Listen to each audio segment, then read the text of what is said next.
Good evening, welcome to South Asia Newsline. I'm Uzma Jafri. Here are the top stories we are tracking for you on Friday, the 18th of June.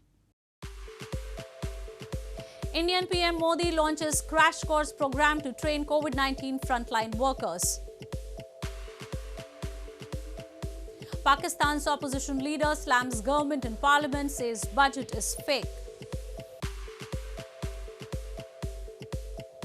And terror groups could pose threat to US from Afghanistan in 2 years, say Pentagon leaders.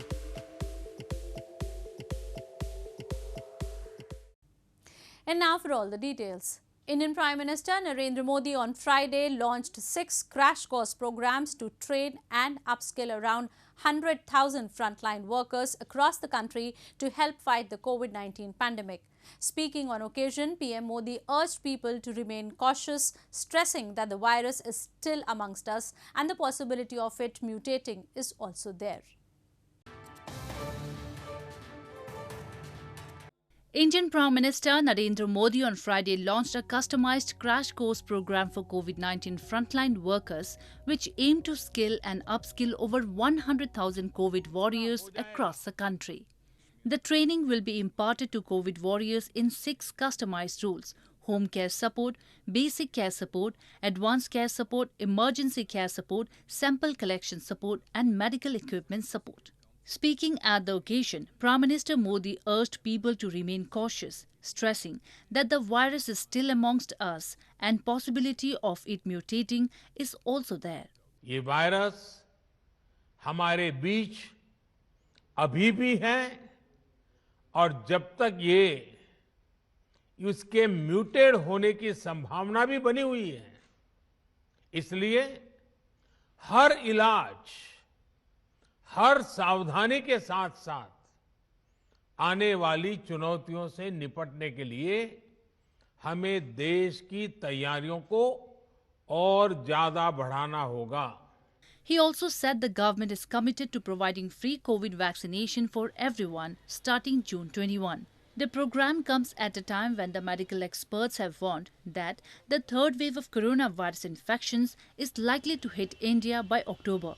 Meanwhile, India on Friday reported 62,480 new COVID-19 infections over the past 24 hours, taking the total COVID-19 tally to 29.76 million, and deaths to 383,490. With Sri Lanka deciding to proceed with the China-backed Colombo Port City project, India on Thursday said that it is closely following the development. India's Foreign Ministry Spokesperson in a weekly press briefing said that India hopes that Sri Lanka remains mindful of bilateral ties and security in the maritime domain. Amid criticism from opposition parties, the Sri Lankan government unveiled a contentious draft law last month, which will establish a Colombo Port City special economic zone and commission under a $1.4 billion deal funded by China. There have been concerns about China seeking to increase its footprint in the island nation through infrastructure projects. This comes at a time when Sri Lanka's tax revenues have plunged, raising concerns over debt and credit downgrades. We have also noted the concerns that have been raised in Sri Lanka regarding several aspects of the framework for the Colombo Port City project. We expect Sri Lanka will remain mindful of our excellent bilateral cooperation, including for mutual security in our shared environment, which includes the maritime domain. In news from Pakistan, leader of the opposition in National Assembly Shehbaz Sharif on Thursday lashed out at Prime Minister Imran Khan-led government for failing to fulfill its promises of reducing poverty and creating millions of jobs. He said it had ruined the country due to a storm of inflation and termed the annual budget as fake. Leader of the opposition in Pakistan's National Assembly, Shehbaz Sharif, on Thursday slammed PM Imran Khan-led PTI government, saying the annual budget was fake as the pockets of the poor people were empty and they were not able to feed their families. Finally initiating the budget debate after 3 days of ruckus in the lower house of the parliament, Shehbaz Sharif, the president of Pakistan Muslim League Nawaz Party, blamed the government for inflation, poverty, unemployment and increasing power outages. He also called for reviewing the budget proposals about taxes and duties to ensure maximum relief to the people. अगर गुर्बत में कमी नहीं करेगा, अगर आवाम को रोजगार मुहैया नहीं होगा, महंगाई कम नहीं होगी, तो ये बजट नहीं, ये सरासर धोखा और कौम के साथ फ्रॉड है, जिसकी हम भरपूर मजम्मत करते हैं और उसको हम एक्सपोज करेंगे. The Pakistan government has proposed rupees 8,487 billion budget for the next financial year with a fiscal deficit target at 6.3% of gross domestic product. The budget unveiled on June 11 comes at a time the cash-strapped country is facing an economic crisis aggravated due to the coronavirus pandemic. More on news from Pakistan. Locals in Pakistan's largest city, Karachi, continue to face problems due to prolonged power outages stretching up to 12 hours almost every day. President of Jamaat-e-Islami party's Karachi chapter held a press conference recently and blamed the government for negligence in addressing the issue. Locals in Pakistan's Karachi city continue to be upset over the heavy load shedding faced by them for up to 12 hours almost every day. President of Jamaat-e-Islami party's Karachi chapter during a press conference spoke on length about how the citizens are facing serious problems due to power outages amid the ongoing hot weather. He lamented the government's negligence in addressing the issue and blamed a nexus between the government authorities and the K Electric Company, which supplies electricity in Karachi. जो बिजली का मसला है और उसकी load shedding का मामला है, हर गुजरते दिन के साथ बदतरीन होता चला जा रहा है और अफसोस की बात यह है कि इस पर हुकूमत की तरफ से कोई भी ऐसा इक़दाम नहीं किया जा रहा जिससे कराची के शहरियों को कोई रिलीफ मिल सके. A massive protest was also held by locals against frequent load shedding and water shortage in Karachi recently. The protesters blamed they receive hefty electricity bills despite regular power outages. In news from Afghanistan, a United Nations report in January said there were Al-Qaeda fighters in Afghanistan and that the Taliban maintained a close relationship with the extremist group. During a congressional hearing on Thursday, top US military leaders said that international militant groups like Al-Qaeda could pose a threat from Afghanistan to the US homeland and American allies in 2 years.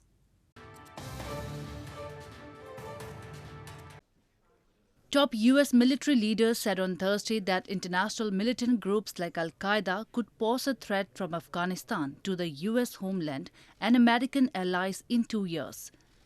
US President Joe Biden's decision to withdraw troops completely from Afghanistan by September has raised concerns that the country could erupt in full-scale civil war, providing Al-Qaeda space in which to rebuild and plan new attacks on US and other targets. I would assess it as medium. I would also say, Senator, that it would take possibly 2 years for them to develop that capability. Chairman of the Joint Chiefs of Staff General Mark Milley said he agreed with the timeline and there was a medium risk at the moment. I concur with that, and I think that if certain other things happen, if there was a collapse of the government or a dissolution of the Afghan security forces, that risk would obviously increase. But right now, I'd say medium and in about 2 years or so. The comments are some of the clearest signs of concern in the military and intelligence community about the threat militant groups could pose from Afghanistan and the risk of a complete withdrawal. A United Nations report in January said there were as many as 500 Al-Qaeda fighters in Afghanistan and that the Taliban maintained a close relationship with the Islamist extremist group. The Taliban denies Al-Qaeda has a presence in Afghanistan. The United States has completed more than half of its military withdrawal from Afghanistan, which is expected to be finished well before September, nearly 20 years after Al-Qaeda's attacks on the United States triggered the war. More on news from Afghanistan. The Amnesty International has asked the Afghan authorities to investigate the killings of the Afghan civilians and bring to justice the perpetrators of the brutal killings that have taken at least 24 civilian lives in over a week. Amnesty International cited the June 15 attack in which 5 health workers were killed and 4 others were injured after gunmen opened fire at various polio vaccination centers across the city of Jalalabad in Nangarhar province, which caused the vaccination drive to be suspended. The incident comes shortly after 2 car bombs killed at least 7 civilians and injured at least 6 others in a district of west part of Kabul on June 12. On June 8, 10 mine clearers working for the international humanitarian organization, the Hello Trust, in Baghlan province were killed in an attack that injured 16 others. Health workers, humanitarians, human rights defenders, and journalists have been particularly targeted in a wave of assassinations since the start of peace talks in Doha last year, the report said. Moving on to news from Bangladesh. As the second wave of the coronavirus rages, the Rohingya refugees living in the world's largest refugee settlement in Bangladesh have urged the international community to provide them vaccines. There have been over 1,450 confirmed COVID-19 cases among the Rohingya refugees.